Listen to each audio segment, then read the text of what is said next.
Welcome back to the channel. Tonight, we open one of the most secretive investigations ever conducted by the United States government.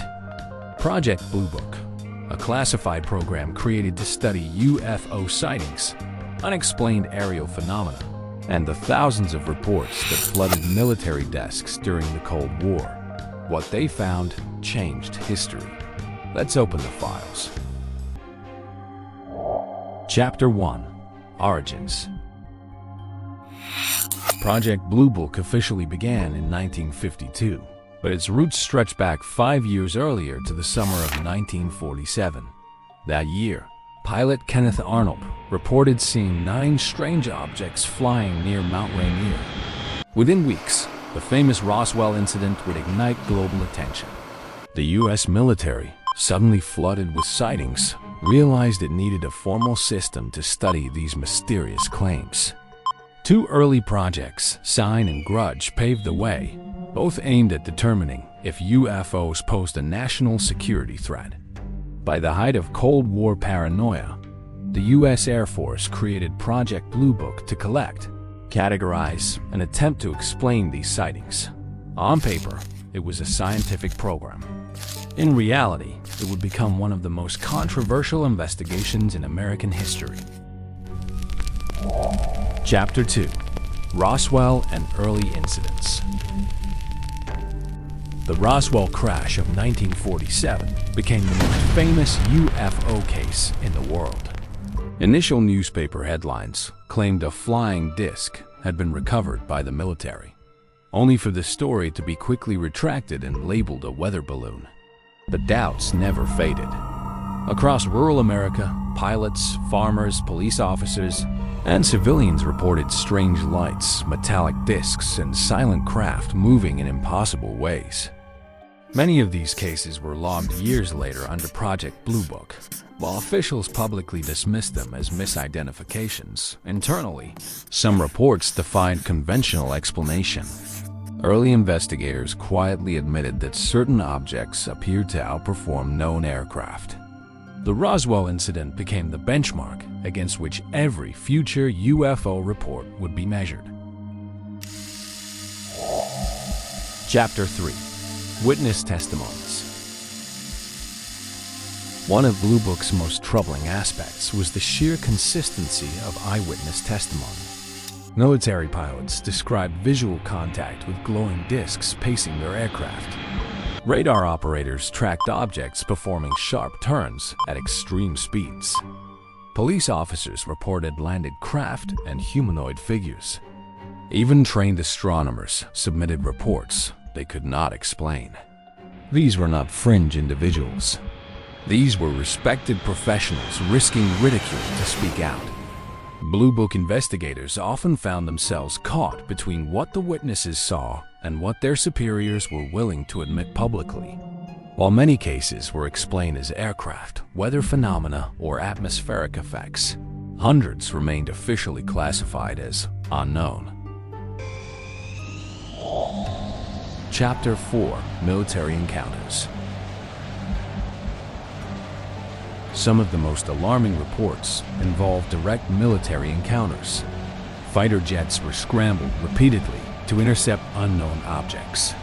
In multiple cases, pilots failed to close the distance or watched their radar targets outpace them instantly.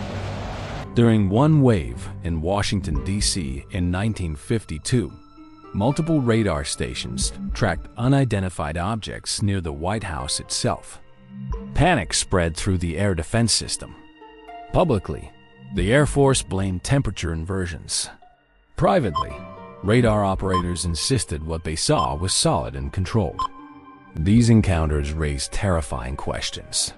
If these objects were advanced aircraft, whose were they? And if they weren't human, then what exactly was operating in U.S. airspace? Chapter 5. Unexplained Objects. By Blue Book's later years, thousands of reports had been processed. Most were resolved as aircraft, balloons, stars, or hoaxes. But roughly 5 to 10% were officially labeled unidentified. These were the most disturbing. Objects that accelerated instantly, craft that hovered silently, lights that split apart and rejoined mid-air. Some appeared on both radar and visual confirmation. Scientists reviewing the data found no known technology could account for the flight characteristics. Despite this, the official conclusion always followed the same narrative: no threat, no extraterrestrial origin, and no further investigation required. Chapter 6: Skeptics versus Believers. Inside Blue Book, a deep divide formed. Some scientists believed the unidentified cases pointed to advanced unknown technology. Others were determined to explain everything through natural causes. This divide only grew when outside consultants were brought in. Astronomer J. Allen Hynek, initially a skeptic, became increasingly unsettled as the unexplained cases accumulated. He later admitted that many incidents deserve serious scientific attention. Meanwhile, the Air Force leadership kept pushing for rapid explanations to calm the public. The result was a growing sense that Blue Book's true purpose had shifted from investigating UFOs to debunking them. Chapter 7: Government Secrecy. As media pressure grew, secrecy tightened. Documents were heavily redacted. Witnesses were discouraged from speaking publicly. Scientists who questioned official conclusions found their influence reduced. When Congress requested deeper transparency, it was met with carefully controlled disclosures. Blue Book had become as much a public relations operation as a scientific one. Critics accused the program of downplaying legitimate unknowns to prevent panic. Others believed the Air Force was hiding advanced experimental aircraft. And a growing segment of the public believed the truth was far stranger, that Blue Book was the front line shielding humanity from confirmation of extraterrestrial contact. Chapter 8: Legacy and Impact. Project Blue Book officially ended in 1969 following the Condon Report, which concluded that further UFO study offered no scientific value. The case files were closed, the program shut down, and the public was told there was nothing more to see. Yet decades later, Blue Book's shadow remains long. Declassified documents reveal far more uncertainty than officials ever admitted.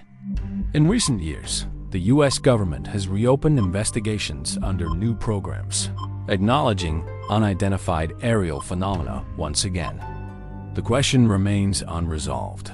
Did Project Blue Book uncover the truth? If you found this investigation compelling, leave a like, subscribe for more classified history, and let us know in the comments. Do you believe Project Blue Book revealed the truth or helped hide it? Until next time, stay curious.